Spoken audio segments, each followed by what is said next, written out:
क्या कभी आपने सोचा है कि नीट के एग्जाम में अचानक से एसर्शन रीजन क्वेश्चंस आने लगे हैं और इनका संख्या जो है वो धीमे धीमे बढ़ती चली जा रही है। पहले एसर्शन रीजन वाले क्वेश्चन सिर्फ एक एग्जाम में आया करते थे, वो एग्जाम था एम्स का एंट्रेंस एग्जाम। जी हाँ, बिल्कुल सही सुना आपने।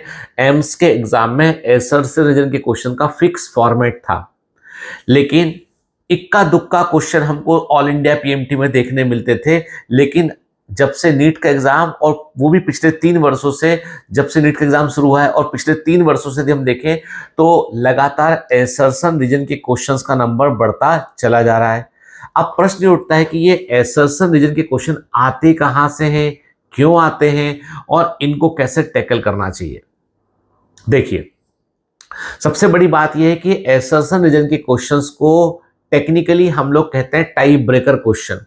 मतलब जैसे फुटबॉल में एक मैच चल रहा है, दोनों टीम ने दो दो गोल मार लिए हैं, अब जीता कौन हारा कौन, तो उसके लिए पेनाल्टी किक लगवाए जाते हैं। तो आप समझ लीजिए कि ये पेनाल्टी किक ही एसर्शन रीजन वाले क्वेश्चन है कि कौन कितने अधिक सही कर लेता है। जब स्कोर बराबर चल रहा हो तो एसर्शन रीजन के क्वेश्चन जो है वो बड़ा डिफरेंस क्रिएट कर देते हैं।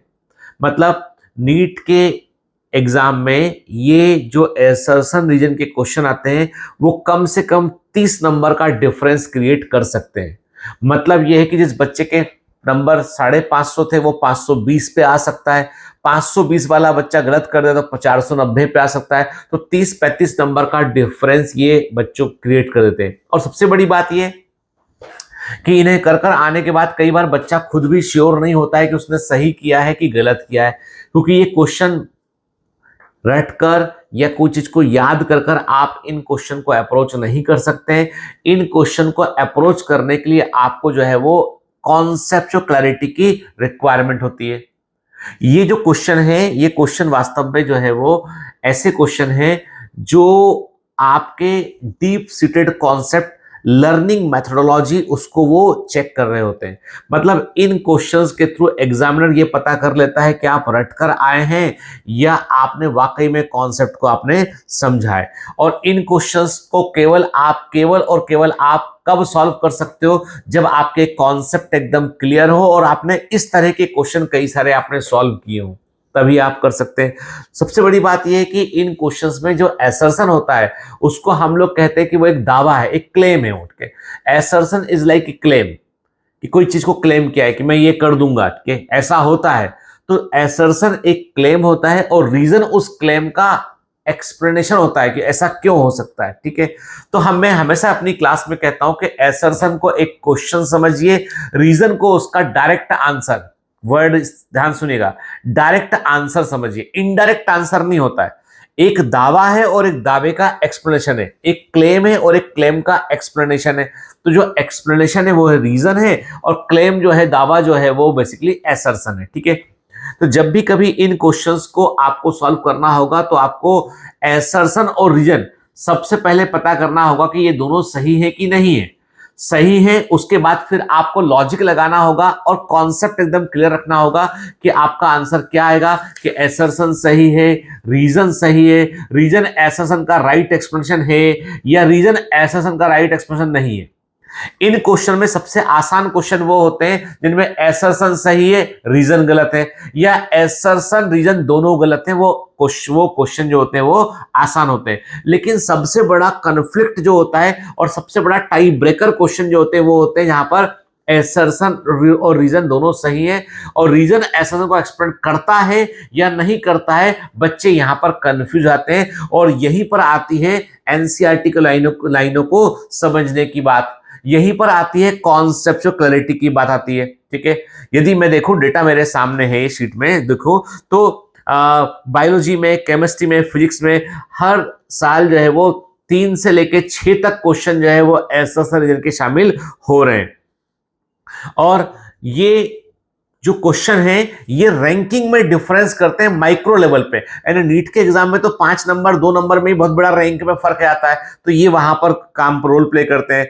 अब देखिए, सबसे बड़ी बात यह है कि जब भी कभी एसर्शन रीजन के क्वेश्चन को हम जब सॉल्व करते हैं ना, तो हमको एक बात अच्छे से समझना है कि हमको अपने मन से इनडायरेक्ट कनेक्शन स्टेब्लिश नहीं करना है, हमको direct, reason should be a direct answer. कि कोई पूछता है आपसे कि भाई आपके गांव का नाम क्या है, तो आपको अपने गांव का नाम बताना है, ठीक है, रीजन में गांव का नाम बताना है। आपको ये नहीं बताना है कि मध्य प्रदेश में है, मध्य प्रदेश भारत के अंदर है, और मध्य प्रदेश में महाराष्ट्र है, महाराष्ट्र में ऐसा है, मेरे गांव के पास नदी बहती नहीं, ये सब आप बोलोगे गांव तो आ रहा है इसमें, नहीं, वो आंसर नहीं होगा। नहीं, आपको इतना घूम फिर के कान नहीं पकड़ना। आपको एसर्शन एक दावा है और रीजन उसका दावे का एक एक्सप्लेनेशन है, कारण है उसका ये, ठीक है। तो इसके लिए आपको जो है वो अलग से अभ्यास करना पड़ेगा, अलग से प्रैक्टिस करनी होगी। याद रखिए, एसर्शन रीजन के क्वेश्चन डायरेक्ट एग्जामिनेशन हॉल में जाकर करोगे तो गलती करोगे।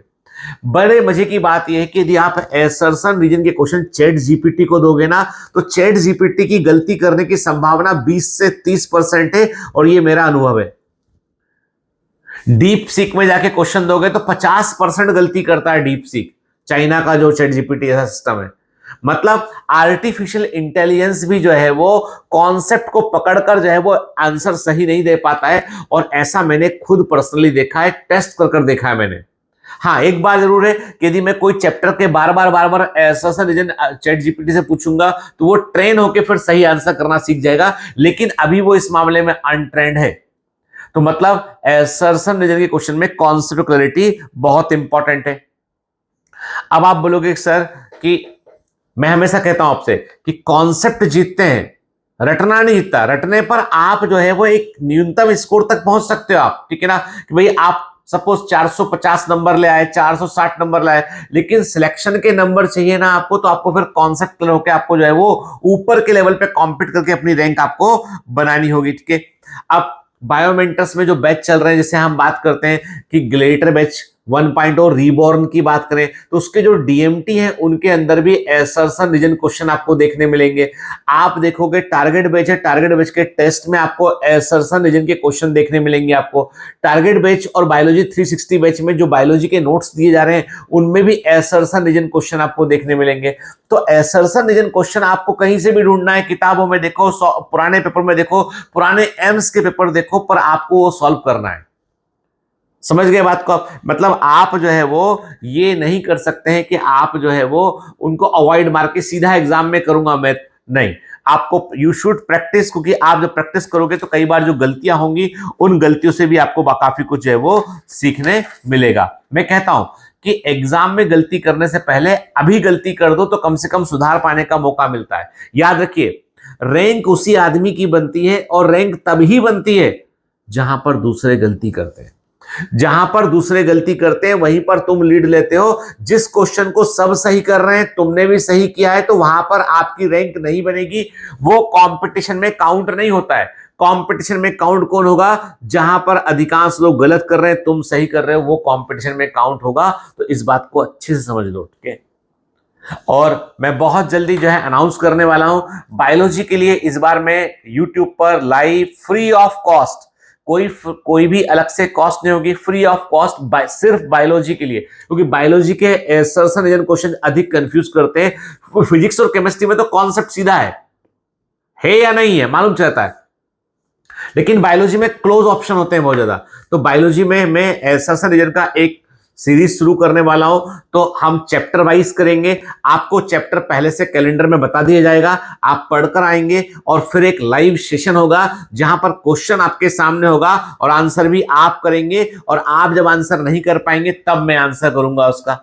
करें ऐसा हम? बताओ, तो कम से कम हमारी तैयारी हो जाएगी। और ये सबके लिए होगा, फ्री होगा, यूट्यूब पर होगा, बायोमेंटर्स क्लासेस ऑनलाइन के चैनल पर होगा, ठीक है। लेकिन बेटा मैं वही कहता हूं आपसे कि पढ़ना पड़ेगा। उस बहाने क्या होगा, आप वीक में एक सेशन होगा, वीक में सिर्फ एक सेशन होगा, और कम से कम उस बहाने आप उस चैप्टर को पढ़कर आएंगे आप, और एसर्शन रीजन के लेवल तक कॉन्सेप्ट को पढ़कर आएंगे, तो उससे फायदा मिलेगा आपको, ठीक है। और जो एसर्शन रीजन आपको वहां करवाए जाएंगे उनकी का फ्री में उनका पीडीएफ आपको जो है वो उस लेक्चर के साथ में गूगल ड्राइव लिंक में आपको मिल जाएगा। चिंता मत कीजिए, ठीक है, मैं आपके साथ हूं। लेकिन सबसे बड़ी बात है कि आप अपने साथ है क्या, पहले तो अपने आप को ठोक बजा लो, पता कर लो कि तुम तुम्हारे साथ हो कि नहीं हो। यदि तुम्हारे साथ तुम हो तो फिर ठीक है, मिलकर लड़ाई लड़ते हैं, जीत कर दिखाते हैं। तुम 100% भरोसा अपने आप पर करो, हम 200% मेहनत तुम्हारे साथ में करेंगे। और अभी भी यदि आप कंफ्यूजन में हैं, अभी भी आप एक सिस्टमेटिक तरीके से नहीं पढ़ पा रहे हैं, 200 दिन बचे हैं लगभग एग्जाम के, 220-50 दिन बचे हैं, तो आपको बेटा जो है वो बायोमेंट्रस में target batch, glitter batch 1.0 reborn, जिसमें पूरी क्लासरूम वाली फीलिंग आती है, वो ज्वाइन करना चाहिए। और सबसे अच्छा बायोमेंटर का जो बैच है वो है टारगेट बैच है, उसे ज्वाइन कर लीजिए। या फिर आप अकेला बायोलॉजी पढ़ना चाहते हैं तो बायोलॉजी 360 बैच को ले लीजिए। लेकिन कुछ लेके पढ़ना शुरू कर दीजिए, एक सिस्टम में आ जाइए बेटा। फ्री फ्री एलिमेंट के समान घूमोगे तो कहीं भी रिएक्ट कर लोगे, और कहीं भी रिएक्ट करोगे तो दुख पहुंचेगा भाई, ठीक है, फायदा नहीं होगा। समझ गए बात को? चलो आगे बात करते हैं बेटा, कभी नेक्स्ट किसी और चीज पर बात करेंगे हम। All the best.